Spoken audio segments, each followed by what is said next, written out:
देखे गढ़वा जिला में नहर खोदवा दिया है लाइका बैच। मैं नौकरी छोड़ा इधर मुंबई आया। मिर्जापुर में सर मेरा गुंडे का सीन था जो सैलून में गला काट देता है। मैन ऑफ द सीरीज में होने वाला था, बोला धोनी नाम है उसका। खड़गपुर में खेला, उनके साथ खेला हूँ। कुछ कास्टिंग वाले हैं जो लॉबी बना, उनको क्या लगता है कि एनएसडी वाले ही अच्छे एक्टर हैं। 25 नाम आपको बता दूंगा जो एनएसडी में है, लेकिन बेचारा अभी भी आप 4 रुपए की कोचिंग नहीं, 6 रुपए का चूड़ा 10 रुपए, और 10 रुपए में 2 दिन खा लिया करता था। आप तो करोड़ों कमा रहे हैं। मैं भी राजपाल यादव जैसा नाम कमाना चाहता हूँ, मैं भी परेश रावल जैसा, लेकिन मुझे बोलते एक्टर है। इंडस्ट्री में क्या है ना कि भेड़ चाल है। आप एक बार हवलदार कर दिया तो हवलदार में ही लोग बुलाएंगे। आप हीरो का दोस्त था मैं, पवन सिंह का।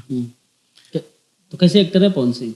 रवि किशन मेरे पास आए, हा हा हा हा हा, हमने ऐसा है रवि किशन भाई आप हमारे साले हुई इस लिहाज से। और एक और एक्टर है भोजपुरी में, खेसारी लाल यादव। हाँ। आदमी से उम्र, जात और वेतन नहीं पूछते। राजू भाई। राजू भाई, अरे रख लो कुंदन, रख लो।